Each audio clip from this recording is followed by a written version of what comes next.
Hello, everyone, and welcome to Wembley and to the Blood Red Podcast. I'm Joe Rimmer here. I'm alongside Theo Squires. Thanks for waiting. Wow, just an incredible afternoon. I'm kind of lost for words, which isn't a good start for a podcast. But how do you sum that up, Theo? I mean, nobody does drama like Liverpool, and this was drama like. I don't know, I tweeted after the game, Theo, saying I think it could be the greatest win of Klopp's reign, and I know that sounds crazy, but when you think about the context, about the injuries, about the side they were playing, the money they've spent, the the VAR decisions, the big chances for Chelsea. I mean, it's quiet in here, Wembley now, but it wasn't quiet earlier. It was incredibly noisy. The crowd was incredible. Liverpool fans put Chelsea fans to shame. I think that they were incredibly loud. Chelsea had their plastic flags. I mean, how do you begin to sum it up? An incredible moment at the end where Van Dijk, we were just down in Klopp's press conference and he was elated and tired, and it just had everything, didn't it? I don't really have a question. Just tell us how you feel. Um, it's a result where Liverpool could have lost 3-0 today and you'd still be incredibly proud of them. It felt from the majority like the Tottenham game, where how the hell have you got to the last minute and it is still level scores? Like, so much adversity. And for the majority, let's be honest, they were still the better side. Chelsea looked very good on the counter-attack. They were creating chances and Keller had to put in a lot of good saves. But when it was getting the ball under, getting it under control, passing it around, Liverpool were superb. This is just what everything under Klopp is building up to, this moment, this night, where he's like, this is how I want my team to play. We press from the front. We're so energetic. It's what rock and roll football. And just nice passing movement. It's really good football to watch. And he brought that in and he made it with the first team within a few years, to the extent that they're winning the Champions League, winning the Premier League. But we're going to do it for the academy as well. And now we're seeing the academy lads coming in and setting the world alight. Like Jayden Danns, like he's just said in the press conference, I loved him from the first moment I saw him in team training. And I've said this a few times now. That would have only been a month ago, 6 weeks ago. Jayden Danns only made his Premier League 2 debut on January the 13th. He's made his second appearance at Liverpool today at Wembley in a League Cup final, and he could have scored twice. James McConnell, superb in midfield when he came on. Bobby Clark, superb. You can throw Harvey Elliott in there. He's been walking wounded here. He's done so well to get to the end of the game. It's just another really proud day for Liverpool. You felt at times maybe it just was going to be one adversity too many, one injury too many. But then you hear those fans at 90 minutes singing "You'll Never Walk Alone." And I've said to you off camera, that's an Istanbul moment, isn't it? When they were singing that at half time in Istanbul, it was like, we've got a chance here. And that must have made these players feel 10 feet tall. And they came in and put such a good performance in extra time. Like, these are players who have not played 90 minutes at Liverpool Football Club, never mind having to go all the way through extra time. It's a huge win. It's a massive statement. You'd have been so proud of the performance, even if they lose. You just now wonder who is actually left fit for the game in midweek against Southampton. But tonight we celebrate. Tonight we enjoy this win. Certainly. Look, I'm looking at the chat here. If you've got a question, throw it in the chat. We'll try and get round to it. We'll stay as long as we possibly can. We might get kicked out at some point. Who knows? But yeah. Might kick us out so we can work. Yeah, Stuart Tudor dropping his favourite European city, and we're not going to do that today. But yeah, nice, Nice. So very good. And Steve Killen, nice to see you. But yeah, I mean, where to start? All right, well, in terms of playing performances, I mean, they're all 10 out of 10 in my book. Incredible performances. And like you say, there was a moment in the second half when Liverpool fans started singing "Allay, Allay, Allay," and it was deafening. It was incredibly loud. I've been to Wembley a few times, and it was the loudest I've heard it. And the Chelsea fans were on our right here, and they sort of limply responded with the wave of their plastic flags, and it was belief like you've never seen. And I think that, like you say, must have bled into the players. It's a belief that Jurgen Klopp has installed in this whole football club. It was the first thing he did when he walked through the door was give an incredible soundbite about doubters and believers that we've all heard a million times. But it's almost become a cliche, but it's absolutely true. That the supporters believe, the fans believe. Sorry, the supporters and the fans. The supporters believe, the players believe. It seeps right through into the academy. It is just an incredible collective, and that's what today was all about. And they embarrassed Chelsea. I mean, it was Liverpool played like lions, and Chelsea, were sheep. They just couldn't get near them. Kangaroos, yeah. And there was some top performances. I'd like to start with, I said in the last podcast, Endo was my favourite Liverpool player of all time, and I'm sticking with it. I thought he like at the end he was like hunched over, almost so weary, and he just kept fighting and fighting. He basically won a 200 million battle on his own, didn't he, with those two, Enzo and Caicedo. He was just absolutely superb. He's just left on some crutches and a protective boot, which is like, it may as well be the club apparel at the moment, mightn't it? You know, Nike should bring out some protective boots because all the Liverpool players are wearing them. But he left earlier, so you know he will be a big doubt now for Southampton and possibly beyond that. But I just said to my mates at home, stick the under-9s out. I feel like Liverpool will win everything with them. So, you know, he was brilliant. I thought Elliott and Bradley. I know Bradley came off, but I think you've got to consider that these are really, really young players, and Elliott might be experienced in inverted commas now, but he's still really, really young, and to handle a change of circumstances in the middle of the game like they did when Gravenberch went off, they changed position, and to handle that in the way that they did against a side like Chelsea, I thought was just incredible. They were brilliant. And then when the young players came on, obviously they all did so well. You know, I thought James McConnell, there was a moment when he got a booking for a professional foul, but it was brilliant. You know, him getting that booking was perfect. It was exactly what he needs to do, and I loved that. I thought that was really, really good. And Bobby Clark looks one hell of a talent, doesn't he? I mean, he was brilliant. So the Van Dijk moments, you know, I must admit, I thought we were going to get through to pens, and then it would have been a lottery. And you know, whether you trust the kids to take the pens, you know, maybe that's really harsh, judging by what we've just witnessed. Mid-season, didn't they, last year in was AC Milan and Lyon? Yeah. I think Bobby Clark might have missed one then. Yeah, so I thought we would go in there. So for Van Dijk to go and win it was just incredible. And yeah, you know, talk us through a little bit of Klopp's press conference there. He just came through, and yeah, it was really nice, wasn't it? It was kind of a bit different from some of his recent press conferences. Yeah, well, for starters, Klopp was knackered, wasn't he? You could tell he's done so many post-match, well, not my post-match press conference, but interviews. So the first thing he said to us was, "Thanks for waiting." He's like, you know, you could have watched the other interviews, but no, he gave some really good answers, full of praise for Van Dijk, for Endo. There was a nice little joke there, wasn't there, about Darwin and Szoboszlai saying medical team told me they were injured, but they were 100% in those celebrations. I have to have a word with the medical team. He also asked about the Virgil van Dijk disallowed goal. It was like, who here thinks it was offside? Who was on VAR? Like, I still don't know why it's been ruled out. It looks so harsh. Van Dijk is onside. Endo might have been offside, or he's blocked Colwill. But it's over Colwill's head anyway. Van Dijk is winning that header. I thought it was very, very, very harsh. Yeah, like you say, I think it was over Colwill's head. It was the sort of thing that you see a million times around corners and free kicks, and they aren't penalised. You know, I think I saw a lot of people on social media talking about like almost like VAR stretching to find something to rule a goal out. I thought it was absurd, really, and it was, yeah. Liverpool had every right to feel massively aggrieved by that. So yeah, just. What do you say? You know, like so it was justice, wasn't it? When but one thing that's not been said about that disallowed goal is if you look at, I think it was Chilwell during it as well. He's got a full hand on Van Dijk pulling him down, and he still beats him in the air. He still wins the header. But yeah, Klopp obviously not very impressed that wasn't allowed. He's had a proper attack at the referee by the sounds of it in the post-match interviews, saying he wasn't up to the refereeing this occasion. It's not as though he favoured either side, but there are a number of big decisions. You're looking at it going, how has he made that decision? I said, I think on the half-time one, I'm not really sure how Caicedo stayed on the pitch. That was a stamp on Gravenberch, who Gravenberch has probably left. He was on crutches, on a protective boot for the celebrations, and we've seen Curtis Jones sent off for less this season. There's just so many bizarre decisions in this game, yet Liverpool still dug in. They were resilient and they emerged victorious.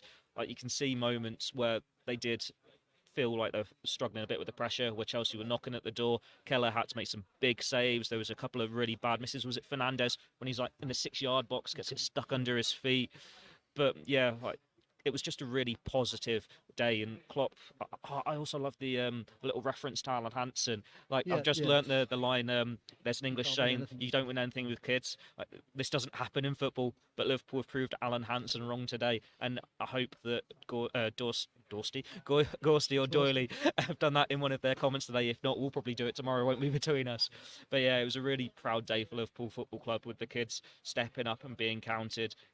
It makes you feel positive about the future after Jurgen Klopp. Like, he is passing on the baton to a better place. Like, as long as they get the managerial appointment right, and it's someone who fully buys into the club and what Klopp's achieved, and the players fully get behind, this is just the start for their journey. It's Liverpool 2.0, and you're talking about 18, 19, 20-year-olds here who've just won their first medal in professional football at Wembley, not just sitting on the bench making up numbers. Many more of this to come. We'll have to see if there's a few more trophies before the end of the season, fingers crossed. But if this is the nice last one for Jurgen Klopp, they've gone and done it in style. But you'd like to think they can challenge for the league trophy. The only thing that's stopping them now from winning more trophies is that injury list. If any more players get knocked down here, they've got nothing left. It's 13 players now, isn't it? With Endo in that protective boot, Gravenberch in the protective boot. My earpiece has just fallen out, so hopefully producer Ian's not going to be speaking to us. But yeah, it's just ridiculous, that injury list, and they've still managed to find a way to get the job done and win the League Cup against a side that's starting 11 probably cost nearly £1 billion, something ridiculous like that. It's going to be multi 100 million. A word as well for Caoimhin Kelleher, who I've never seen a man look like he's just woken up and in the 6-yard box and plays the game with such a cool demeanour, doesn't he? And he did his best Alisson impression today. And it's funny with Kelleher because he's been a player who, when he first came in, I thought, God, Liverpool got one of the best number 2s in world football. He was that good. And then, probably for a year there, I was thinking, does he need to go and get football? There was some performances that I wasn't too sure about. And then recently he's come roaring back. And that was probably, there's no probably about it. That was his best Liverpool performance. Saves at big moments. And getting out at the feet of people. And it's just so cool. Like the ball comes back to him. He's under pressure. He's always cool. I thought he was absolutely outstanding. And, definitely deserves to be one who's talked about a lot today. And, again, you go through the team. Gomez came off the bench, put in a great performance. Van Dijk as a leader. It was great for him to have that moment because I think, obviously, defenders don't get many goals, but for him as a leader and as a representative and for all those kids, I thought it was just brilliant. Kanate, obviously they had to take him off at the end because I think he might have got sent off, but his performance was just out of this world. The amount of one-on-one duels those two have to win. And Chelsea basically played deep today, didn't they? Hoping to try and clip balls over the top, catch Liverpool on the counter with the pace of Jackson, Sterling, and then Mudryk later in the game, and Madueke. And Kanate just won so many one-on-ones where he was charging back. There was one that he came back and defended in that 6-yard box over there and got his body in the way. There was so much of that. And I just think I go back to that belief. You don't do those sorts of things without belief. There was a moment very early in the game when Chelsea lost the ball and Sterling sort of turned around, shrugged his shoulders at one of his teammates and sort of pulled a face and then started jogging back, and Liverpool were breaking. And I think you very rarely see that from Liverpool. Any player that's come in, you very rarely see it. Klopp just didn't allow it from the moment he came in. He weeded out anyone that could be like that, and that's what the difference is between these two teams. Chelsea, just a team that there's no common ground running through that club. There's no belief. Those players are just an expensively assembled sort of Frankenstein's monster of a club that, just didn't turn up. Whereas Liverpool, to a man, everyone put in performances. Tsimikas, he's been out with his own injuries. Barely seen much of him. Gets the assist. Came off the bench. I thought fought so hard. Won so many duels here on the left-hand touchline that I thought was so impressive. So, I just keep going back to that belief. And you say more players injured, and it gets harder and harder, doesn't it? But when do you ever count this Liverpool team out? You never can, because they come and do the most extraordinary of things. So, it's going to be tough, but I wouldn't count them out ever. And we should know that by now. I kind of was a bit nervous before kickoff after seeing the teams. I was hoping that maybe Nunes or Salah would at least make the bench, and when they didn't, I thought that was a blow. But then they came through the first 20 minutes. I thought they're the better team here. And as the game wore on, I became more and more confident. And then obviously Gravenberch gets injured, and you think blow. And then it went to extra time, and I thought they might struggle here because they looked out on their feet. Alexis McAllister, how good was Alexis McAllister? Absolutely outstanding, and ran himself into the ground. So, as the game wore on, I started to worry. But then again, in extra time, Liverpool took over again, started controlling the game. I couldn't really believe it. And Chelsea, if you're a supporter of Chelsea, you'd be absolutely furious with your team for not managing to grapple control of that game with the experience. And all right, I say experience, maybe the price tag that they had on players, some of them weren't perhaps that experienced, but they've played far more than Liverpool's academy graduates. And Liverpool just controlled it and played the game in Chelsea's final third. And the goal was always going to come for Liverpool, wasn't it, in that extra time? So Chelsea's window to win it was at the end of the 90 minutes, and when they didn't, Liverpool carried on growing into it. So that, that was incredible. So yeah, I mean, there's so many themes, and it's quite difficult coming on this pod after the game. It's the first time I've done like a post-match one, especially in the ground, and it's quite difficult to sort of gather your thoughts. So you sort of here, there, and everywhere. Yeah, but yeah, I probably keep repeating myself. But yeah, any questions from them in chat? Give us a like, give us a subscribe, press the bell, as the lads always laugh at me for saying, but press the bell because that always helps. But yeah, Theo, any other performances that you want to pick out there? I mean, substitutions are great, aren't they? Klopp substitutions were brilliant and brave and bold. And again, where I felt like Chelsea, it felt like they were sort of hanging on and maybe playing for penalties a little bit at the end. Whereas Klopp was aggressive with his substitutions and brought players on who, he could have left tired players on and just hoped they got through, but he didn't. He brought on young players and backed them, and that was something in itself, wasn't it?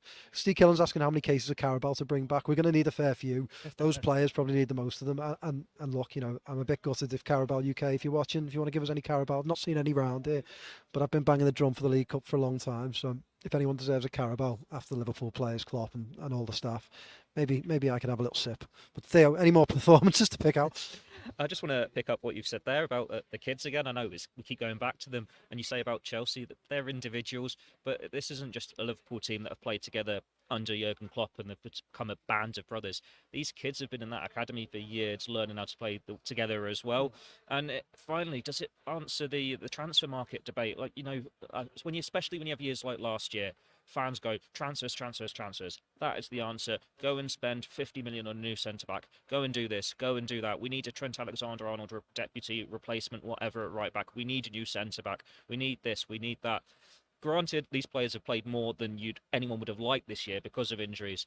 But have faith in the academy. Chelsea have spent all that money and they've just built a team of individuals that can't play together. Liverpool have got these players coming through together, breaking through at the same time. And the academy coaches always say it. They're doing this with their friends, and it means that much more to them. Like, we could easily see some of these players playing the Youth Cup game next Thursday against Leeds United, because they did against Arsenal before Christmas, because they wanted to play with their friends and go for the trophy.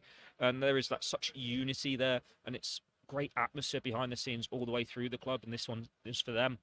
As much as everything is going wrong for Chelsea this year, and I think this is how you don't spend money. Liverpool have been criticised for not spending money at times, but this season they can say, well, this is why. We didn't want to go and sign a new right back because we've got Conor Bradley. We didn't need to sign a new centre back because we've got Joel Krancer. You look at the midfielders there, and yes, they had to spend that to revamp the midfield, but you look at it now going, actually, do they need another number 6 or a number 8? Because you've got McConnell, you've got Clark. Do you need another striker when you've got Jadon Danns, who can learn that job from Darwin Núñez? They've just got so many good players coming through, and Klopp keeps saying there's more here that we haven't seen yet. Like Trey Enyoni, I still can't say his name properly. I keep saying this on every podcast, I need to learn it. That's embarrassing on my behalf. But he's only 16. He's been in so many matchday squads, and we've not seen him yet. 16 on the bench. It's mental, isn't it, in the final? It's like, when will that opportunity come? Probably on Wednesday, let's be honest. He's probably going to get an outing against Southampton if everyone is as injured as we think they are. You got Lewis Kumas there as well. And he started the season with the 21s after doing pre-season with the first team. He scored a lot of goals at that level, but he's not got the attention of Dan's because it's easier, I suppose, to score at the under-18s level when you're ready for it. And while he's been in a couple of matchday squads, he's not made that debut yet because he's still quite a slight boy. He's going to be maybe bullied a little bit, you'd fear, on the big occasions against those big 6'3", 6'4" defenders. But Dan's can rise to that challenge. But then when they get built, they get those muscles on them. And you see, like Curtis Jones this season, they step up again. And it's just keep going on about the academy, that they're brilliant. But you can go through that 11. So many players were just superb. Like Endo bossed that midfield, as you said. We won that battle. He was winning everything. I love that moment in which half was that? I can't even remember because there was 4, weren't there, in the end? But when he sprints past Caicedo and just left him for dust on the halfway line, and it's like, you've spent 115 million or whatever on your midfielder. We spent 16 on ours, and he's just left you like that. He's just in control of that game. It was ridiculous. Elliott was really, really good. You're not feeling like, oh, this looks so bad without Mohamed Salah when we've been in that situation before. McAllister has been amazing ever since he came back from injury, and long may that continue. £35 million bargain. Gakpo and Diaz probably would have been like to be a bit more involved, but that was just the way the game went. By the way, I disagree. I think Diaz. Sorry, I think Yeah. just a quick word on Diaz. I thought Diaz. All right, yeah. Sometimes I think with Diaz, the end product. I think I talked about that in the pre-match pod. You know, you'd like to see him take a couple of more chances, but his work rate today was phenomenal. Yeah. And in the end of extra time, he could barely walk. You know, you could see his legs were absolutely done. But he stretched Chelsea and ran them ragged. And the pressing was just out of this world. So I thought Diaz, yeah, all right, you know, he didn't have the moment with the goal or anything like that, but his work rate was really key. And I think, I mean, it was the work rate of everyone. You know, we talk about players and you say their work rate, but Diaz, you know, sort of taking that mantle up front. You know, Gakpo again, there was moments again for him, but he wasn't quite as involved. But I thought Diaz was really good. Sport though, shouldn't he? Gakpo hit the post, a couple of chances. Yeah, he was unlucky. Yeah. The thing with Cody Gakpo is he's not Jota, he's not Nunes, and he's not Salah. No. He's not a prolific finisher the same way. And I know we talk about Nunes' composure, but maybe that is the Firmino role in the team. And it's fine having that player when your wingers are the ones then providing you 20, 30 goals like Salah and Mane did. You're not going to get that from Elliott and Diaz, so there's a bit more pressure on them when that is the front three. We've had a comment here from CJ saying the young boys did so well, but why is there no Cade Gordon? I think he was left at home. I think that's what Klopp said in the post-match press conference when he was talking about the youngsters. Obviously, they can't bring everyone. And they would have had a couple of players who didn't make the squad here today, like Mrozrik, the goalkeeper, but then Salah and Nunes, just to see if they could overcome the injuries, and they didn't. Cade Gordon, you'd imagine if he's fit, he'll play midweek. But It's a bad injury, isn't it, Cade Gordon? yeah, I think he's not been forgotten. He's not been left behind, but it takes time to come back from such a long-term injury. Like, he was out for best part of 18 months, and he was explosive when he burst onto the scene, but it still takes time, and it'll take time for him to get the consistency and the rhythm. I saw him in the under-21s against Stoke the other week, and he had a really, really good first half. He was cutting inside a lot, and everything was going through him. I know Barry Lutas was singing his praises, but then he does tire when the game comes on because it's been so long since he's played consistent football. But his chance will come, maybe under a new manager, but then might have to play a few more games the rest of the season here. But you've got so many academy players you wait and see step up, and they're complementing this senior group so well. There is a nice generation gap here. Like last year, it was everyone seemed to be old at once, but now you've got the ones that are Salah, Van Dijk, Alisson, but then they've also got the younger ones who are at that peak, or not even at their peak yet, like Nunes, Szoboszlai, McAllister, that have signed, and then the young generation coming through. So it's just going to be that succession of Trent is becoming a leader in this team, Curtis Jones is becoming a leader in this team, then Bradley will, then Quansah will. So if everything seems to be so right off the pitch, if they keep this going, Liverpool aren't going anywhere anytime soon, even without Jurgen Klopp in the dugout. Yeah, agreed. A couple more things I'd point out. Bobby Clark. We haven't spoken about him much. I thought Bobby Clark was absolutely outstanding. You can tell there's a little bit of something special about Bobby Clark. You know, the way he moves with the ball, the way he traps it, the way he sort of used his body and swiveled some of the Chelsea defenders. I thought he showed a real bit of class and a bit of composure in what was a very frenetic final bit of the game.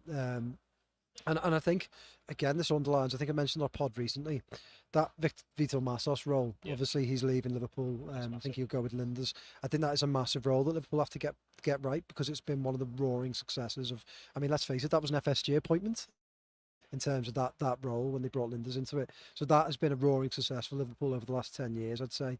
And I think they need to find the right person to fill that role, because for the next manager it's going to be key. And there aren't many clubs, it's very rare, I think, that they have such a connection between academy and first team. It's something that, let's face it, it's something that, you know, growing up watching the Houllier teams, the Benitez teams, you get players coming through, don't get me wrong. Liverpool have been very lucky to have some really, really talented footballers, but there was always this talk about the disconnect between academy and first team, and whether they can get that right. To me now, they've got that so well. And Sam and Joe with a 7-2 Villa shout here. Very, very odd to bring a result from 4 years ago into the mix. Yeah, it's a Chelsea badge. I think you need to go to bed, mate. I think yeah, you're tired. But yeah, I mean, I think that academy connection is incredible. So I think Liverpool need to make sure that they continue that and don't lose it when Klopp leaves. And I think as well that the types of manager they will look for will be types of manager who give young players a chance, because that again is an FSG. It's an FSG sort of like, it's part of their operating model, isn't it? So yeah, definitely think they need to do that. Dead quickly, before we wrap up, there was some really nice moments in the celebrations. I saw Kenny and Elliot in the tunnel there. Kenny cuddling Elliot, big grin on his face. I love Klopp sort of missing it, thinking you'll never walk alone and finished, and going to give the fist bumps, and then having to run back into the huddle there to sort of carry on singing it. But yeah, there's some really nice moments in the celebrations, and I know you spotted a few, Theo. So do you want to just take us through one or two before we sign off? Because I am slightly worried that we're going to get kicked out soon. Oh, there's a couple of people sitting around. Oh, there's James Pearce sitting around up there. Piercy's still there. Neil's still there. So we might be a bit all right for a bit longer. So yeah, if you want to run us through some really nice moments in the celebrations that you spotted. One of them was, whenever Liverpool win a trophy, Klopp gets his coaching staff together and they pose for a picture. And they did that in front of the fans on the other side of the stadium, from still Liverpool fans in their seats. And it's when they were posing for that picture, it struck me, if the season doesn't end how we want, could be the last time they get to do that. But so I think it's a bittersweet moment, isn't it, for them doing that, for celebrating with the fans. And then Klopp does another go at the fist bumps, but when he's holding the trophy, and there was a lot less energy about it that time, shall we say. He's a very tired man after all this. The celebrations, you got the kids as well, like Quansah and Bradley, I think it was. They were like doing piggybacks. Obviously Bradley on Quansah's back. I'm not sure Bradley could have managed holding Quansah up after running his socks off for 60, 70 minutes. But they were full of energy, enjoying winning their first trophy. I'm trying to think what else. Jamie Carragher, he was down on the sidelines. He was catching up with Tom Werner and Mike Gordon. Those two FSG bosses, they got hold of the trophy at one point. They posed for a picture, and then they realised, what do we do with the trophy now? And it just so happened to be Luis Diaz walking past them. So here you go, Lucho. And he was like a bit taken aback, thanked them for getting the trophy. Obviously, you've mentioned there Klopp having to go back to the group. He did the fist pumps, of course, behind the goal as well. Before they went up to get the trophy, I think?